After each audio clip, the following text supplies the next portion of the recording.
Welcome to big bang. This is Satish. విభజన సమస్యలపై రెండు రాష్ట్రాల సీఎంలు భేటీ అయ్యారు. పరిష్కారం దిశగా కమిటీలు ఏర్పాటు చేయాలని నిర్ణయించారు. చిన్న పేచీలు లేకుండా చూసుకోవాలని అభిప్రాయపడ్డారు. సీఎంల భేటీతో సమస్యలకు పరిష్కారం లభించినట్టేనా? సీఎంల సమావేశంపై మనతో పాటు మాట్లాడేందుకు 10 టీవీ స్టూడియోలో ఉన్నారు ప్రముఖ విశ్లేషకులు మాజీ ఎమ్మెల్సీ ప్రొఫెసర్ కె నాగేశ్వర్ గారు, అలాగే సిపిఐ మాజీ జేడీ సామాజిక విశ్లేషకులు జేడీ లక్ష్మీనారాయణ గారు డిబేట్లో జాయిన్ అవుతున్నారు. ప్రొఫెసర్ కె నాగేశ్వర్ గారు, ఈ ఇద్దరు ముఖ్యమంత్రుల భేటీ అనేది నిన్న కొంత ఉత్కంఠ రేపింది. ఎందుకంటే ఈ మధ్యకాలంలో చంద్రబాబు నాయుడు గెలిచారు. ఆయన గెలిచిన ఇంకా నెల రోజులు కూడా కాలేదు. విభజన సమస్యలపై మాట్లాడదామని ఆయన లేఖ రాయటం, వెంటనే రేవంత్ రెడ్డి అదే రీతిలో స్పందించడం, నిన్న ఇద్దరు ముఖ్యమంత్రులు కూర్చోవటం. ఓవరాల్గా సమావేశం చూసినప్పుడు మీకేమనిపించింది? ఖచ్చితంగా విభజన సమస్యల పరిష్కారం దిశగా ఒక అడుగు పడినట్టుగా భావించవచ్చా? అడుగు పడిందా అని చెప్పలేని ప్రయత్నం మాత్రం జరిగింది. అంటే ఒక పొలిటికల్ కార్డియాలిటీ, అంటే రాజకీయపరమైనటువంటి ఒక సుహృద వాతావరణంలో జరిగింది. రెండు రాష్ట్రాలు తమ మధ్య ఉన్న సమస్యలు పరిష్కరించుకోవాలన్న ఒక పొలిటికల్ కమిట్మెంట్ను, కన్విక్షన్ను ప్రదర్శించారు. ఆ తర్వాత దాంతోపాటు ఒక ఇన్స్టిట్యూషనల్ అరేంజ్మెంట్ కూడా, అంటే ఒక పొలిటికల్ కమిట్మెంట్ను ప్రదర్శించడమే కాదు, ఆ పొలిటికల్ కమిట్మెంట్ను ట్రాన్స్లేట్ చేసడానికి ఒక ఇన్స్టిట్యూషనల్ అరేంజ్మెంట్, అధికారుల స్థాయి కమిటీ, మంత్రుల స్థాయి కమిటీ, ఆ తర్వాత ముఖ్యమంత్రుల స్థాయిలో పీరియాడిక్గా డిస్కస్ చేయడం. అందువల్ల ఒక ముందడుగు అనడం కన్నా ఒక మంచి ప్రయత్నం, ఒక ఇన్స్టిట్యూషనల్ అరేంజ్మెంట్ రావడం అనేది అది కూడా వితిన్ 2 వీక్స్లోనే ఈ కమిటీ, అధికారుల కమిటీ కూర్చుంటుంది, పరిష్కరించే ప్రయత్నం చేస్తుంది అనేది ఒక ప్రధానమైన అంశం. అందువల్ల పొలిటికల్ కమిట్మెంట్, ఇన్స్టిట్యూషనల్ అరేంజ్మెంట్ అయ్యాక ఒక ప్రాసెస్ మొదలవుతుంది. వెంటనే పరిష్కారం అయినా కాకపోయినా ఒక ప్రాసెస్ అయితే మొదలవుతాయి.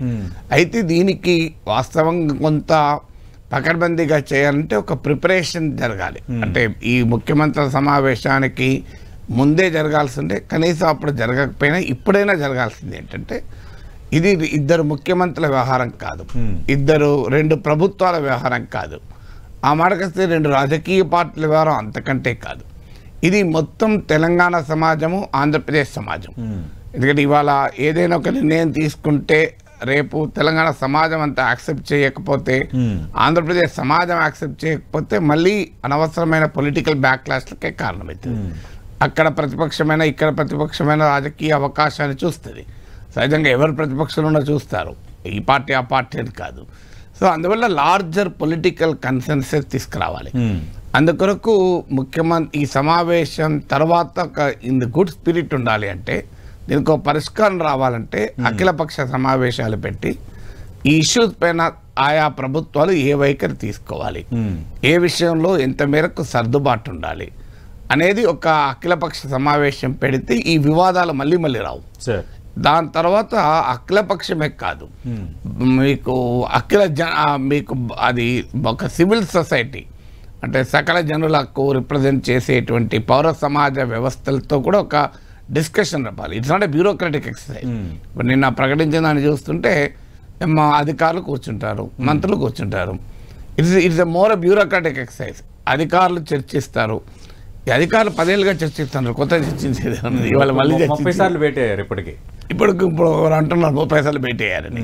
సో అధికారులు కొత్తగా చర్చించేది ఏమీ లేదు. అధికారులు ఇప్పటికీ చర్చించారు, దీనిపైన కమిటీలు ఉన్నాయి, దీనిపైన అనేక రకాల స్టాండ్స్ స్పష్టంగా ప్రకటించున్నారు. It's not new. 2014 అయితేనేమో కమిటీల సమావేశం అంటే అర్థం ఉంటుంది. ఇది 2024. ఒక process, much water has flown under the Krishna river. అంటే ఈ సమస్య కింద అనేక రకాల ప్రయత్నాలు ఇప్పటికీ జరిగాయి. It's not a new beginning కాదు. సో అందువల్ల కావాల్సింది ఏంటంటే ఒక వైడర్ కన్సల్టేషన్, ఒక పొలిటికల్ స్టేక్ హోల్డర్స్. ఇవంతా ఈజీ కాదు. మీరు అనొచ్చు సార్ అఖిలపక్షం పెడతారు, ఇప్పుడు మీరు అడిగారు అనుకోండి, నా అధికారం ఉన్నారు, అఖిలపక్షం పెడితే మేము ఎడ్డమంటే వాళ్ళు తెడ్డమంటారు కదా సార్, మేము ఇట్లా ఆడే వాళ్ళు దాన్ని అడుగుంటారు కదా. కావచ్చు, కానీ ప్రజలకు, సమాజానికి ఏంటంటే చూడండి, వీళ్ళ సొంత ఎజెండా కాదు, ఒక విస్తృత రాజకీయ ఏకాభిప్రాయం. కన్సెన్సస్ డిఫరెంట్ ఫ్రమ్ కాంకరెన్స్ అని కేసీఆర్ తెలంగాణ ఉద్యమ కాలంలో రెగ్యులర్గా చెప్పేవారు. కాంకరెన్స్ అంటే ఏమో అందరి ఆమోదం పొందడం, అందరి ఆమోదం ఎప్పుడు సాధ్యం కాదు. ఎందుకంటే అధికార పార్టీకి ప్రయోజనం వచ్చే పనిని ప్రతిపక్ష పార్టీ ఎందుకు ఆహ్వానిస్తుంది? ఖచ్చితంగా ఎక్కడో చోట రాష్ట్ర ప్రయోజనాల్ని తాకట్టు పెడుతున్నారు అని అనుకుంటా ఉండరు. సో కానీ ఈ కన్సెన్సస్ ఏంటంటే ఒక విస్తృత రాజకీయ ఏకాభిప్రాయ సాధన దిశగా ఒక ప్రయత్నం. వాళ్ళు వింటారా వినరా కాదు, బికాజ్ అందరూ రిప్రజెంట్ చేయరు. తెలంగాణ సమాజమైన ఆంధ్రప్రదేశ్ సమాజమైన ఒక రాజకీయ పార్టీ రిప్రజెంట్ చేయదు. అన్ని పార్టీలు రేపు ఎవరు అధికారంలోకి ఉంటారో తెలియదు. 10 ఏళ్ళు 20 ఏళ్ళు 30 ఏళ్ళు. ఇప్పుడు దానికి కృష్ణా నదిలో వాటర్ ఉంది. తెలంగాణ మాకు 50% వాటా కావాలంటుంది. తెలంగాణ దాన్ని 10% తగ్గించుకున్నా, ఆంధ్రప్రదేశ్ 50% ఒప్పుకున్నా, ఇది ఇలా ఒక్కరోజు కాదు. చంద్రబాబు నాయుడు పాలన, రేవంత్ రెడ్డి పాలన వరకు కాదు కదా, ఇంకా 40-100 ఏళ్ళకైనా ఇదే కదా. సో అందువల్ల ఇలాంటి అంశాలపైన no single party, no single government, no single leader can represent the entire society. అదే సమయంలో ఆ నాయకుడు, ఆ పార్టీ, ఆ ప్రభుత్వం ఖచ్చితంగా ఈ ప్రాసెస్కు ప్రజలు ఇచ్చిన మ్యాండేట్తో గెలిచారు కనుక నాయకత్వం వహిస్తారు. They just lead the process, but the process would be wider political consultation. ఆ ప్రయత్నం జరగకపోతే ఇలాగే ఉంటాయి ఇష్యూస్, మళ్ళీ వివాదాలు అవుతుంటాయి. రాజకీయంగా అధికార పార్టీ వాడు ముందుకేస్తే ప్రతిపక్ష పార్టీ 2 అడుగులు వెనక్కి లాగుతారు. అంత ఊరుకోరు కదా, ఎవరి ఇంట్రెస్ట్లో వాళ్ళకి పొలిటికల్ ఇంట్రెస్ట్ కదా. సో కాంపిటేటివ్ పొలిటికల్ ఇంట్రెస్ట్లను తో బలి కాకుండా 2 రాష్ట్రాల మధ్య ఉన్న సమస్యలు కాంపిటేటివ్ పొలిటికల్ ఇంట్రెస్ట్లకు బల కాకుండా ఒక లార్జర్ పొలిటికల్ కన్సెన్సస్ వైపుగా ఈ ప్రాసెస్ తీసుకురావాలి. ఇప్పుడు మంత్రుల కమిటీ వేశారు, అట్లీస్ట్ ఆ మంత్రుల కమిటీ అయినా వైడర్ కన్సల్టేషన్ చేయొచ్చు కదా. సమాజంలో వైడర్. ఇప్పుడు మన తెలంగాణ మూమెంట్ అప్పుడు అందరు అన్నది ఏంటి సార్, రాష్ట్ర విభజన చేయడం కన్నా కూడా అందరినీ సంప్రదించలేదు కదా గోలా.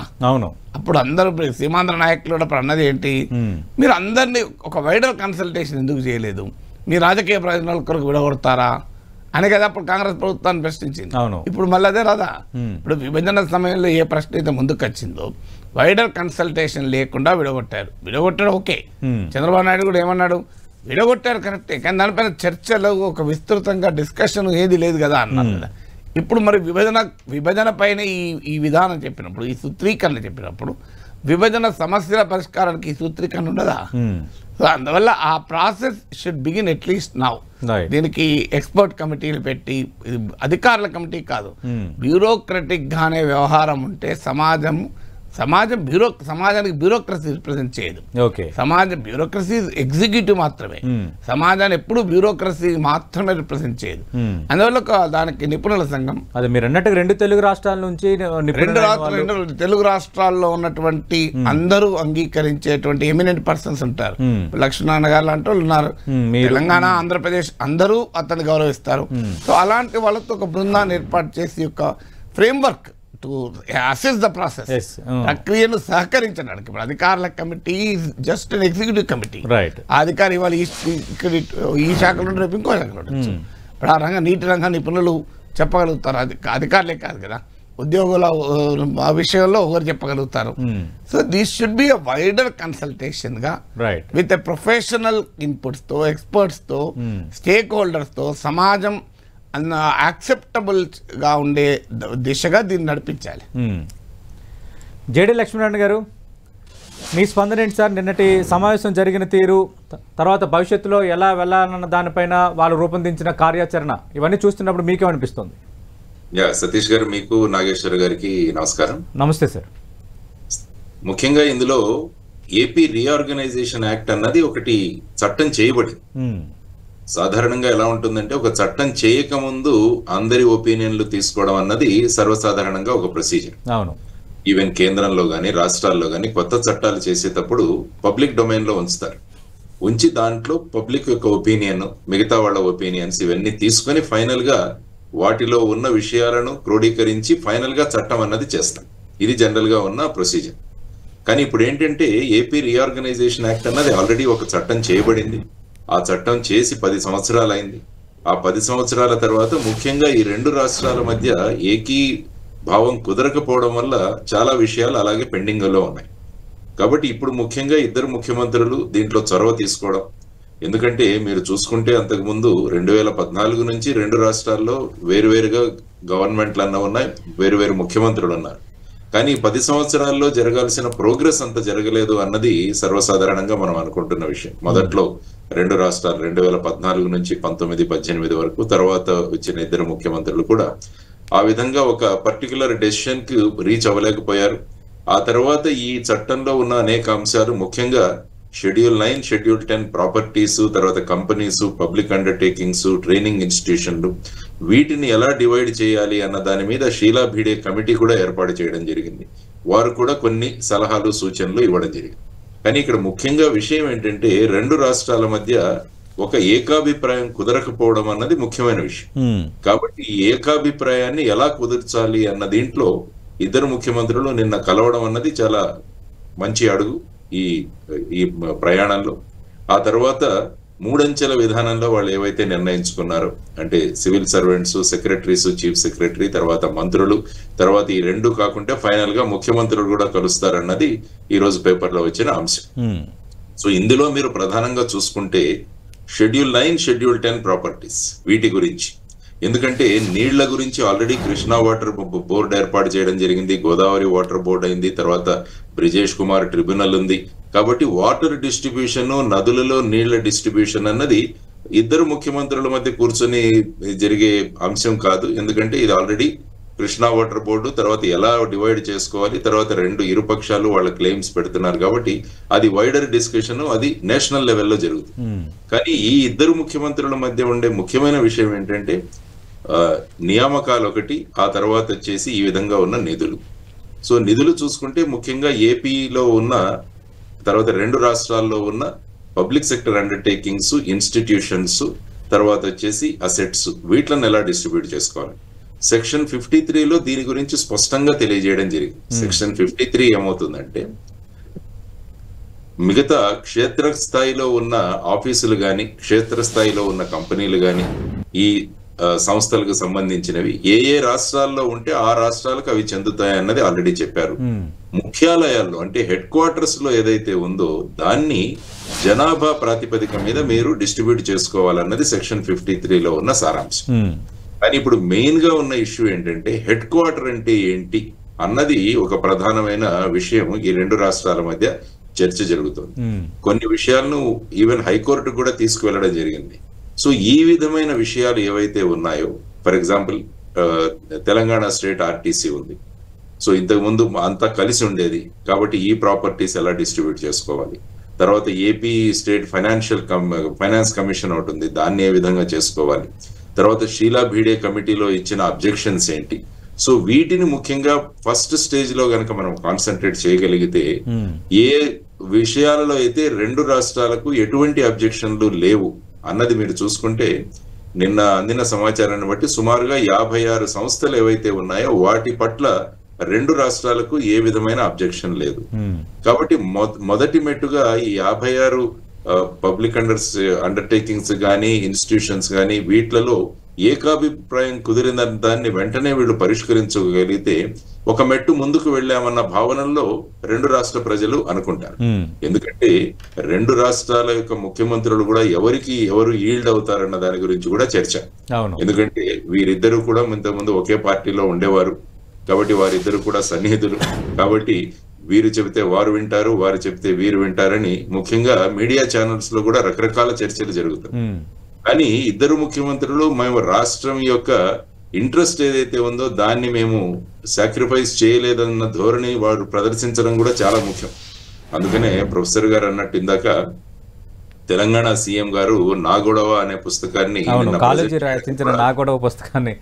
నా గొడవ పుస్తకం ప్రజెంట్ చేయడం కూడా దాన్ని ఏ విధంగా మనం చూసుకోవాలి అన్నది, అంటే నా గొడవ అర్థం చేసుకోండి అన్నదా, లేకుంటే ఇక్కడ ఉన్న విషయాలన్నీ కూడా ఆకళింపు చేసుకోవాలన్నా, ఇవన్నీ కూడా ఒక ఇండైరెక్ట్ గా ఒక హింట్ ఇచ్చినట్టు అన్నట్టుగా కూడా చర్చ జరుగుతుంది. కాబట్టి నా సూచన ఏంటంటే ఈ విధంగా మూడంచెల కమిటీ ఏర్పాటు చేయడం అనేది చాలా పాజిటివ్ స్టెప్. తర్వాత ముఖ్యమంత్రులు కూడా తరచుగా కలుస్తుంటారన్నది కూడా చెప్పడం. ఆ తర్వాత సివిల్ సర్వెంట్స్ అంటే ఉద్యోగులు, ఆ తర్వాత వచ్చేసి మంత్రులు, వీరి మధ్యలో ఉన్న కమిటీ, ఫైనల్ గా సీఎంస్ కమిటీ, ఈ విధంగా చేయడం అన్నది it's very very positive step. కాబట్టి త్వరగా ఇందులో ఏకాభిప్రాయం కుదిరిన విషయాలను త్వరగా పరిష్కరించుకుంటే ఈ కమిటీలు ఒక అడుగు ముందుకు వేసాయన్న ఒక భావన కూడా కలుగుతుంది. దాంతో మిగతావి సాల్వ్ చేయడం చాలా సులభం అవుతుంది. రైట్. నాగేశ్వర్ గారు ఇప్పుడు ఉద్యోగస్తులు కొంతమంది తెలంగాణలో ఉన్న ఉద్యోగస్తులు సుమారుగా 144 మంది ఆంధ్రాలో పనిచేస్తున్నారు. కాబట్టి వారిని మళ్ళా తెలంగాణకి ఇవ్వాలన్నది వాళ్ళ ఎన్జిఓ సంఘం గానీ మిగతా వాళ్ళు ఇచ్చిన రిప్రజెంటేషన్. కాబట్టి వీటిని తర్వాత 5 గ్రామాలు ఏవైతే ఉన్నాయో, 7 మండలాలు ఏవైతే అప్పుడు పోలవరం సంబంధించి మన భద్రాచలం ప్రాంతంలో ఉన్న వాటిలను, ఖమ్మం జిల్లాలో ఉన్న వాటిని ఏ విధంగా అక్కడ చేశారో అందులోని 5 గ్రామాలు మళ్ళా తెలంగాణకి ఇవ్వాలన్నది ప్రతిపాదన కూడా ఉంచడం జరిగింది. రైట్. నాగేశ్వర్ గారు ఇప్పుడు జేడి లక్ష్మణ్ గారు ప్రస్తావించారు, అంటే ఈ సెక్షన్ 53లో హెడ్ క్వార్టర్స్ అనే దాన్ని ప్రస్తావించారు, అక్కడ ఉన్న ఈ సంస్థలకు సంబంధించి విభజన అనేది. అంటే ఇప్పుడు సమస్యలు అయితే చాలా ఎక్కువ ఉన్నాయి, ఏ సమస్యలు ఉన్నాయో అవన్నీ నేను డిస్కషన్కి వచ్చాయి. అవుట్ ఆఫ్ బాక్స్ అంటే చట్టంలో లేనివి, ఎక్కడికక్కడ హామీలు లేని అంశాలు కూడా వచ్చాయి. అంటే పోర్ట్స్లో మాకు వాటా ఇవ్వాలనో, సముద్ర తీర ప్రాంతంలో వాటా ఇవ్వాలనో బయట ఒక చర్చ జరిగింది, ఎజెండాలో ఉన్నా లేకపోయినా. అలాగే టీటీడీ అడ్మినిస్ట్రేషన్లో మాకు వాటా కావాలని అడగొచ్చు తెలంగాణ ప్రభుత్వం అన్న ఒక డిస్కషను బయట జరిగింది. అంటే నేను సమావేశం జరిగిన తీరు కానీ పెండింగ్లో ఉన్న సమస్యలను చూస్తున్నప్పుడు త్వరితగతిన పరిష్కరించుకోవడానికి అవకాశం ఉన్న ఇష్యూస్ ఏంటి, మీ అంచనా ఏంటి? అంటే ఒకటి, ఇప్పుడు నేను లక్ష్మణ్ గారు అన్నట్లు చట్టం ఏర్పడక ముందు ఒక వైడర్ కన్సల్టేషన్ జరగాలి, చట్టం ఏర్పడాలి. కానీ చట్టం కూడా శాశ్వతం కాదు. ఉదాహరణకు ఆంధ్రప్రదేశ్ రాష్ట్ర పునర్వ్యవస్థీకరణ చట్టం 2014లోనే సవరణ గురైంది. అంటే తొలి కేంద్ర కేబినెట్ సమావేశంలో సవరించి తెలంగాణకు చెందిన 7 మండలాలు, 1 కాదు 2 కాదు, అంత పెద్ద భూభాగాన్ని ఆంధ్రప్రదేశ్కి ఇచ్చేశారు. అందులో సీలేరు జల విద్యుత్ ప్రాజెక్టు కూడా ఉంది, ఒక పెద్ద అసెట్ తెలంగాణకు. మరి ఆంధ్రప్రదేశ్కి ఇచ్చారు కదా. అంటే చట్టం అనేది ఎలా ఎవాల్వ్ అవుతుంది దానికి అదొక ఉదాహరణ. చట్టము ఏర్పడిన తర్వాత అది స్టాటిక్ గా ఉండదు కదా. సో దాన్ని ఇప్పుడు సవరించారు కదా, సవరించి 7 మండలాల్లో సీలేరు జల విద్యుత్ ప్రాజెక్టు పెద్ద అసెట్ పోయింది. తర్వాత చట్టాన్ని ఎలా అర్థం చేసుకుంటావు, ఎలా ఎగ్జిక్యూట్ చేస్తావు అన్న దానిపైన భిన్నాభిప్రాయాలు కూడా ఉంటాయి. సో ఇప్పుడు మీరు అడిగిన భద్రాచలం 5 గ్రామాలు చట్టం అయినాక వచ్చిన సమస్య. చట్టం ప్రకారం తెలంగాణ గ్రామాలే, 5 గ్రామాలే కాదు 7 మండలాలే తెలంగాణ మండలాలు. చట్టం వచ్చాక జరిగిన సవరణది. సో చట్టం వచ్చాక కూడా సవరణ జరుగుతుంది. ఈ ప్రాసెస్ లో వైడర్ కన్సల్టేషన్ ఎందుకన్నంటే రకరకాల ఇప్పుడు ఆ ఎమోషనల్ ఇష్యూస్ కూడా ఉంటాయి. షెడ్యూల్ 9, షెడ్యూల్ 10లో ఆస్తుల పంపకంలో ఒక మార్గం ఉంటుంది, దానికి ఒక చట్టమే ఒక రూల్, ఒక ప్రిన్సిపల్. ఇంత లక్ష్మణ్ గారు చెప్పినట్లు ఓ ప్రిన్సిపల్ ప్రతిపాదించింది, కేంద్ర ప్రభుత్వం ఉన్నది. ఇది చాలా కంపారిటివ్లీ పరిష్కారానికి సాధ్యమైతే, లేదా కోర్టులు ఉంటాయి. కానీ మేజర్ ఎమోషనల్ ఇష్యూస్కి వచ్చే వరకు నీకు వాటర్ దగ్గరే వస్తుంది.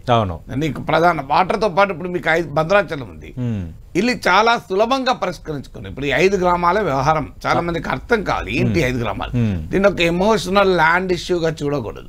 ఇప్పుడు 5 గ్రామాలు ఎటపాక, కన్నాయగూడెం, పిచ్చుకలపాడు, గుండాల, పురుషోత్తపట్నం. ఈ 5 గ్రామాలు వాస్తవంగా గ్రామ పంచాయతీలు, అంటే సుమారు 20 గ్రామాలు ఉంటాయి హ్యామ్లెట్లతో కలిపితే. ఇది ఏంటి పరిస్థితి, తెలంగాణ డిమాండే కాదు, అక్కడ గ్రామాల డిమాండ్ కూడా. అవును, నేను ఆ ప్రాంతం వెళ్ళొచ్చిన చెప్తాను మీకు. భద్రాచలం మీరు అందరూ చూసిన వాళ్ళకి తెలుసు, ఒక అర్ధచంద్రాకారంగా గోదావరి ఉంటుంది భద్రాచలంకు, ఒక సెమీ సర్కిల్ లాగా గోదావరి ఉంటుంది. ఇప్పుడు ఈ 5 గ్రామాలు భద్రాచలంకు 1 or 2 కిలోమీటర్స్. వీళ్ళ హెడ్ క్వార్టర్స్ ఎక్కడ తెలుసా, పాడేరు. వీళ్ళ జిల్లా హెడ్ క్వార్టర్స్ అల్లూరు సీతారామరాజు జిల్లా పాడేరు, 400 కిలోమీటర్ల దూరం. అంటే ఎటపాక ఈ 5 గ్రామాల ప్రజలు తమ జిల్లా కలెక్టరేట్ పోవాలంటే 400 కిలోమీటర్లు ప్రయాణం చేయాలి. భద్రాచలంలో ఉన్న జిల్లా హెడ్ క్వార్టర్ ప్రయాణం అంటే 1 కిలోమీటర్. సో 1 or 2 కిలోమీటర్స్లో డిస్ట్రిక్ట్ హెడ్ క్వార్టర్స్ ఉంటే కన్వీనియంట్, 400 కిలోమీటర్స్లో ఉంటే కన్వీనియంట్. వాళ్ళు తమ ఐటీడీ హెడ్ క్వార్టర్స్, ఇప్పుడు భద్రాచలంలో ఐటీడీ హెడ్ క్వార్టర్స్ అది 2 కిలోమీటర్లు. కానీ ఇప్పుడు ఈ 5 గ్రామాలకు ఐటీడీ హెడ్ క్వార్టర్స్ ఏంటంటే పాడేరు, 200, పాడేరు కాదు Rampachodavaram, ITD head quarter Rampachodavaram 200 కిలోమీటర్ల దూరం. సో వాళ్ళ ఎమ్మెల్యే 200 కిలోమీటర్ల దూరాన్ని ఉంటాడు, ఎంపీ 400 కిలోమీటర్ల దూరాన్ని ఉంటాడు. సో అది వాళ్ళకు కూడా ఇన్కన్వీనియంట్ గా ఉంది ఈ 5 గ్రామాలు. తర్వాత ఇవి చాలా అన్సెంట్. మీకు భద్రాచలంలో రాజుపేట అని ఒక వార్డు ఉంది, ఆ వార్డులో ఒక సందు తెలంగాణ ఉంటుంది, ఇంకో గల్లీ ఆంధ్ర. అవును, నేను చూసాను సార్.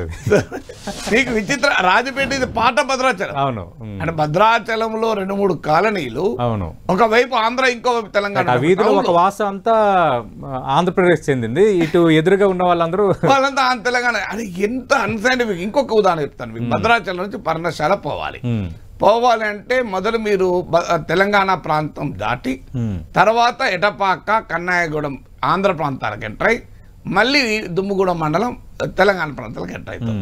మీకు బూర్గుంపాడు ఖమ్మం జిల్లా, అశ్వరావుపేట, ఈ రెండు ఉన్నాయి అందరూ తెలుసు ఉమ్మడి ఖమ్మం జిల్లా. సో బూర్గుంపాడు నుంచి అశ్వరావుపేట పోవాలి అంటే ఆంధ్ర ప్రాంతం కుక్కునూరు, ఏలేర్పాడు మండలాల మీదుగా పోవాలి. అంటే రెండు తెలంగాణ నియోజకవర్గాలకు మధ్య మనిషి వెళ్ళాలంటే ఆంధ్ర ప్రాంతం ద్వారా వెళ్ళాలి. సో అంటే ఎంత అన్సైంటిఫిక్ గా దాన్ని డివైడ్ చేస్తాను. తనకి ఇంకొక ప్రాబ్లం, ఇప్పుడు భద్రాచలం కరకట్ట ఉంది. కరకట్టను ఎక్స్పాండ్ చేయాలంటే తెలంగాణ కరకట్ట తెలంగాణలో ఉంది, కరకట్ట అటు ఎడ్జి ఇటు ఎడ్జి ఆంధ్రాలో ఉంది.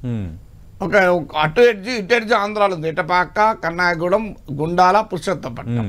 ఈ రెండెడ్జులు అంటే నీకు పెంచాలి అంటే నువ్వు మధ్యలో ఏమైనా చేసుకోవచ్చు, పెంచరాదు. పెంచాలి అంటే ఆంధ్రప్రదేశ్ పెంచాలి, ఎవరి కొరకు పెంచాలి, తెలంగాణ కొరకు పెంచాలి, ప్రాక్టికల్ సాధ్యం అది. సో ఇప్పుడు ఆ కరకట్ట స్ట్రెంథన్ చేయాలి. ఎందుకు స్ట్రెంథన్ చేయాలంటే కరకట్ట మొన్న కాఫర్ డ్యామ్కే కరకట్ట మీదికెళ్ళి వాటర్ వచ్చేసింది.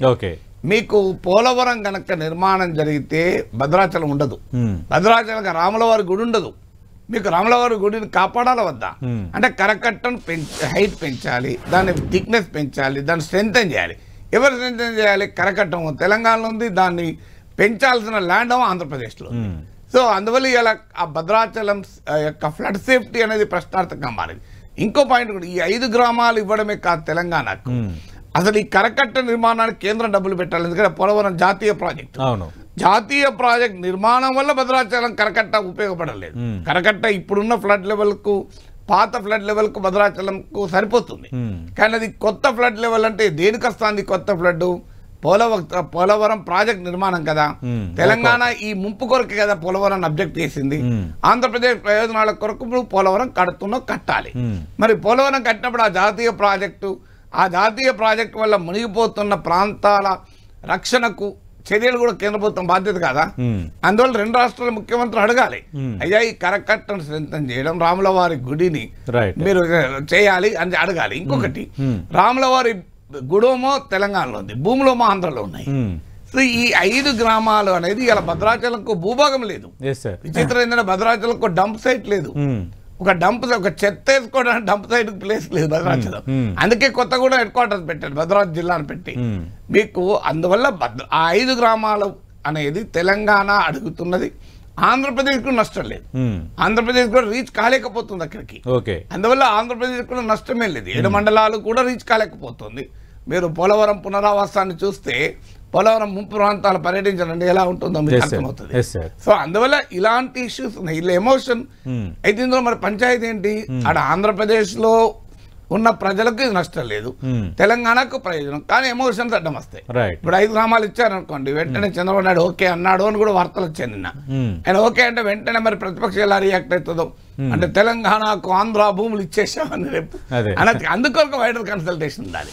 సో వైడర్ కన్సల్టేషన్ ఉండడానికి కారణం ఇది. ఇక మీరు అడిగిన నిన్న ఎజెండాలో టీటీడీలో వాటా, ఇదంతా మీడియా సబ్జెక్ట్ అర్థం కాక.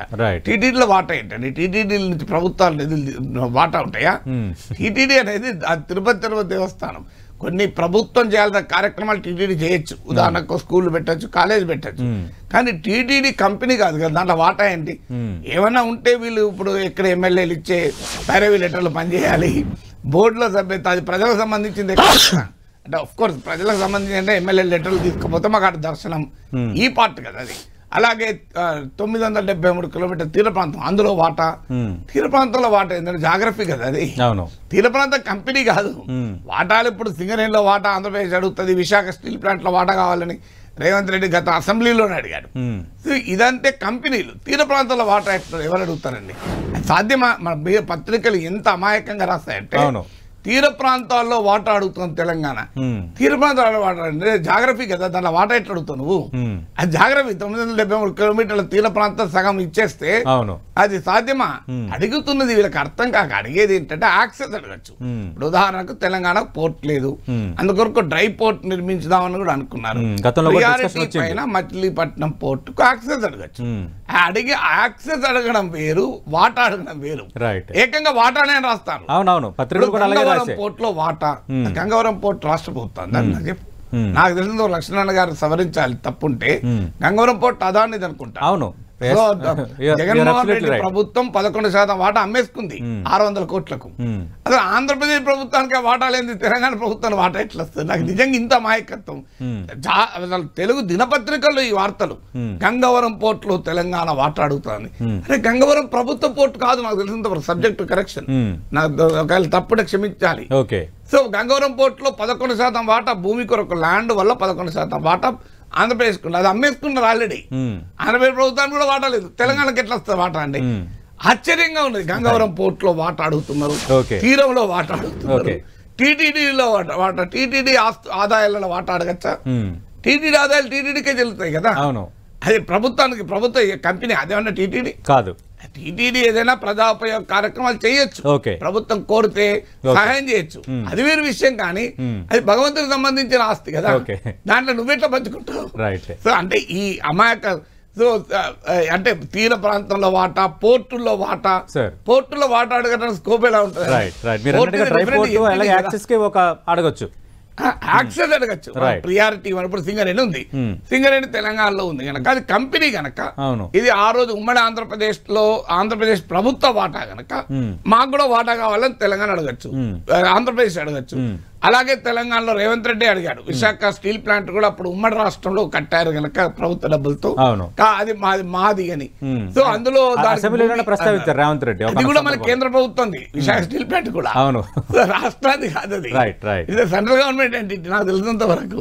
సో అందువల్ల వీళ్ళు ఏమి ఇష్టం వచ్చినట్టుగా రాస్తున్నారు తప్ప లోపల ఏం జరిగిందో మనకు తెలియదు. రైట్. జేడి లక్ష్మీనారాయణ గారు, డిబేట్ ముగించే ముందు అంటే త్వరితగతన సార్ట్అవుట్ చేసుకునే సమస్యలు కొన్ని కనిపిస్తున్నాయి, మీ అంచనాలు ఏమేమి ఉన్నాయి? నిజంగా సమస్యలు స్పీడ్గా పరిష్కారం కావాలంటే ఇనిషియేటివ్స్ ఎలా ఉండాలి? స్టార్ట్ అవ్వాలంటే ముఖ్యంగా నేను ఇంతకుముందు చెప్పినట్టు ఏ విధంగా కొన్ని అసెట్స్, తర్వాత వచ్చేసి గవర్నమెంట్ కంపెనీస్, కార్పొరేషన్స్ వీటిలో ఏకాభిప్రాయం ఉందో వాటితో మొదలు పెడతాం. ఎప్పుడైనా కూడా చర్చలు సఫలీకృతంగా జరగడానికి ఒక పాజిటివ్ నోట్ తో ఎప్పుడు కూడా ముందుకు వెళ్ళాలి. కాబట్టి ఆ పాజిటివ్ నోటు, ఆ పాజిటివ్ అట్మాస్ఫియర్, ఆ వే ఫార్వర్డ్ ఇవన్నీ కూడా మనం సెటప్ అవ్వాలంటే ఒక పాజిటివ్ గా ఎస్ వీళ్ళు కలిశారు, 2 వారాల్లో ఈ విషయాలు పరిష్కరించారు అనగానే ఏమవుతుందంటే మిగతా విషయాలు ఏవైతే పోను కొద్దిగా విషయాలు కఠినతరం అవుతుంటాయి. వాటిని సులభతరం చేయడానికి ముందుగా జరిగే ఈ అగ్రిమెంట్స్ ఏవైతే ఉన్నాయో, ఈ ఏకాభిప్రాయం ఏమవుతుందో అది రాబోయే చర్చలకు ఇదొక సుముఖం, ఒక మంచి మార్గాన్ని ఏర్పాటు చేసే అవకాశం ఉంటుంది. కాబట్టి 2 వారాల్లో జరగబోయే దాంట్లో ముఖ్యంగా షెడ్యూల్ 9 అండ్ షెడ్యూల్ 10 ప్రాపర్టీస్, తర్వాత ఆస్తుల విభజన అన్నది ప్రయారిటీగా వీరు తీసుకొని వెళితే అది సులభతరంగా ఉంటుంది. ఆ తర్వాత ఇంతకుముందు ప్రొఫెసర్ గారు చెప్పినట్టు ఈ 5 గ్రామ పంచాయతీలు కావచ్చు, తర్వాత నదీ జలాలు కావచ్చు, వీటి గురించి ఉన్న అంశాలు ఇది వైడర్ డిస్కషన్ అవ్వాలి. తర్వాత వచ్చేసి అనేక అభిప్రాయాలు చేయాలి.